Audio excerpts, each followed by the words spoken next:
चर्चा बढ़ रही है, लेकिन लोग इस चीज में पड़े हुए हैं कि नाजिया ने खुले अल्फाज में डोनाल्ड ट्रंप का समर्थन क्यों किया। ऑल आई ऑन राफा पर ट्विटर ट्रेंड करवाएंगे, लेकिन all eyes on Bangladesh Hindus पर हम कुछ ना बोले। आदरणीय प्रधानमंत्री से कहती हूँ कि अपनी आर्मी को खूब करवाएं और बांग्लादेश जो मुसलमानों का है वो मुसलमानों के पास रहने दे और बांग्लादेश के 2 टुकड़े करे और बांग्लादेश बनाए और हिंदुओं के सुपुर्द करे। भारत से कोसों मील दूर अमेरिका एक ऐसा ताकतवर मुल्क है जहां जाने की ख्वाहिश हर किसी के मन में होती ही है, क्योंकि विकसित देशों में अमेरिका आज भी टॉप पर है। आप माने या ना माने, लेकिन सच तो यही है कि आज भी अमेरिका अपने आप में विश्व शक्ति है। अमेरिका की सेना कितनी पावरफुल है इसका पता इसी से चलता है कि 14 लाख अमेरिकी सैनिकों के पास लगभग 8,000 टैंक हैं, तकरीबन 15,000 एयरक्राफ्ट और 72 सबमरीन हैं। आज भी अमेरिका विकासशील छोटे देशों की डोर अपने हाथों में रखता है। एशियाई देशों की सरकार बनाने और बिगाड़ने में अमेरिका का ही हाथ होता है।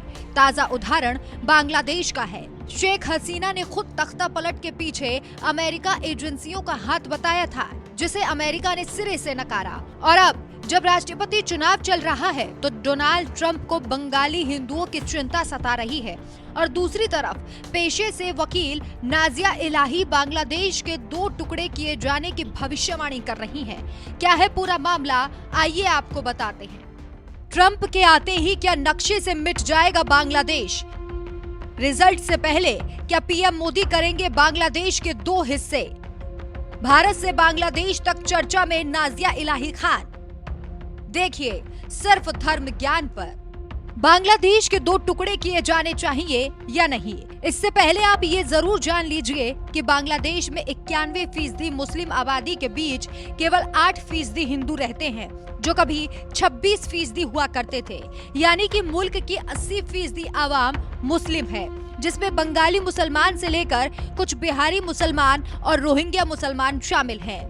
जनगणना कहती है कि बांग्लादेश में लगभग 1.5 करोड़ के करीब हिंदू रहते हैं और जब बीते 5 अगस्त को शेख हसीना का तख्ता पलट हुआ, आरक्षण के खिलाफ छात्रों के आंदोलन ने इस्लामिक तख्ता पलट किया, उस वक्त बंगाली हिंदुओं का नरसंहार हुआ।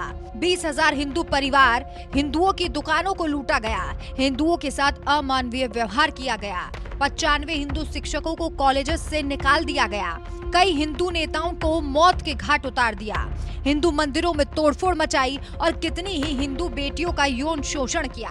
खुद के मुल्क में बंगाली हिंदू आज भी खतरे में है। जमाते इस्लामी की कठपुतली सरकार हिंदुओं के खिलाफ तुगलकी फरमान निकाल रही है।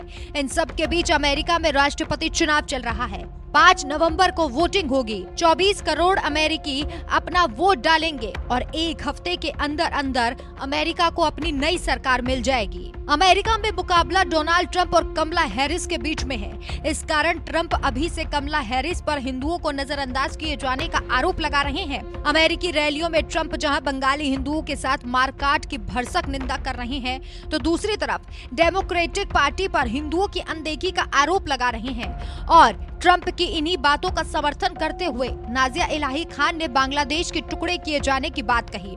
खुलकर ये कहा कि अब समय आ गया है कि जब पीएम मोदी बांग्लादेश में भारतीय फौज भेजें और बंगाली हिंदुओं का अलग से बांग्लादेश बनाए। देखिए उन्होंने क्या कुछ कहा है। लोग किस चीज में पड़े हुए हैं कि नाजिया ने खुले अल्फाज में डोनाल्ड ट्रंप का समर्थन क्यों किया? बिल्कुल करना था। यूएन क्या है भाई? यूएन कोविड के समय में बहुत अच्छे से प्रदर्शन नहीं कर पाती है, बहुत अच्छे से सामने नहीं आ पाती है हेल्पफुल होकर के।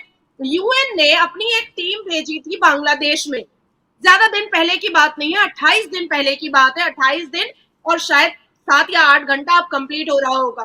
तो यूएन ने जब अपनी टीम भेजी और उस टीम ने जब जीरो ग्राउंड पर उतर करके सारी चीजों का जायजा लिया, मुआयना लिया, इन्वेस्टिगेशन किया, इंटेरोगेशन किया, लोगों से पूछताछ किया, हिंदुओं से पूछताछ किया, मंदिरों के संत और महंतों से पूछताछ किया, वो रिपोर्ट ला करके मिस्टर प्रेसिडेंट यूएन को दिया गया और लेडी मिस प्रेसिडेंट को भी दिया गया, जिसमें यह साफ था कि हिंदुओं के ऊपर अत्याचार हो रहे हैं, हिंदुओं को मारा जा रहा है, हिंदुओं को जलाया जा रहा है, हिंदुओं की बहु बेटियों को लूटा जा रहा है माले गनीमत समझ करके।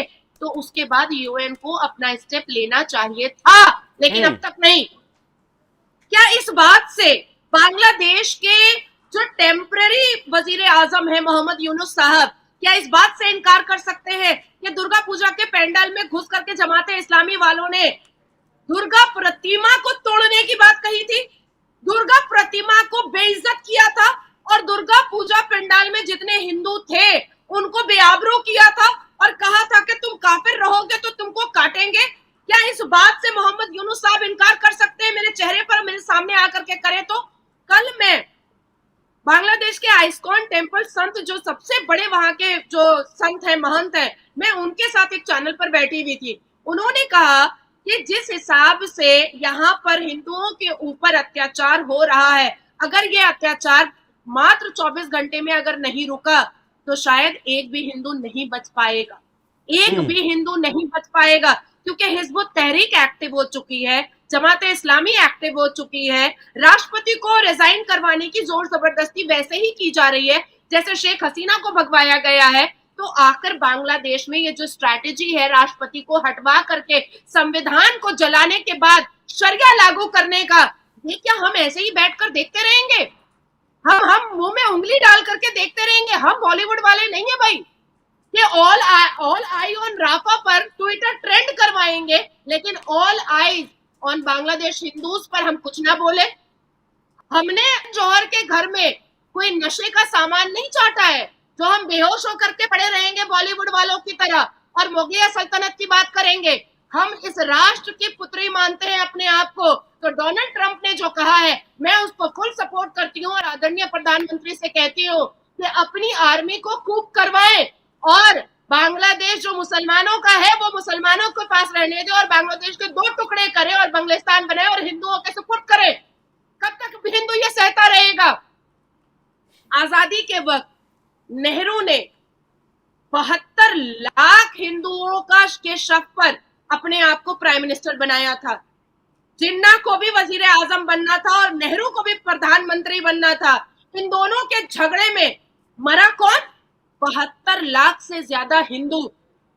कोई रावलपिंडी और पंजाब पहले नहीं था पाकिस्तान का, अखंड भारत था।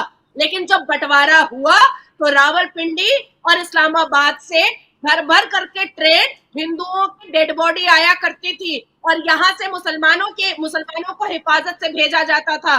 तो नेहरू ने 72 लाख हिंदुओं की डेड बॉडी पर अपने आप को प्रधानमंत्री बनाया और जिन्ना ने वजीर आजम बनाया।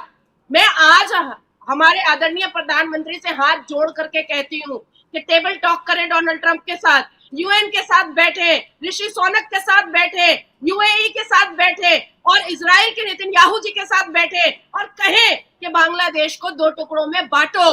एक जमाते इस्लामी, हिजबुत तहरीक, जैशे मोहम्मद, टेररिज्म करने दे, जिसको समर्थन मोहम्मद यूनुस खुद करके कर रहा है। लेकिन हिंदुओं की जान बचाने का वक्त अब आ चुका है। अब नहीं बचाएंगे तो कब बचाएंगे? पाकिस्तान में जो हिंदू 23% थे वो 1% बचे हैं। दर्द होता है हमें, हम इस भारत के हैं, हम इस मिट्टी पर पले बढ़े हैं, इस गंगा जल को हम भी पूजते हैं। हम भारत के संविधान को मानते हैं और संविधान में पहला चित्र जो था वो भगवान राम का था, उनके रथ का था। कैसे भूल जाए? आज भी न्यायपालिका के भीतर में अगर सच बोलने के लिए सौगंध खिलाई जाती है तो श्रीमद् भगवत गीता की ही खिलाई जाती है, कुरान की और संविधान की नहीं खिलाई जाती है। तो मैं बस इतना चाहती हूँ कि बांग्लादेश के हिंदुओं का हाल पाकिस्तान के हिंदुओं जैसा ना करे।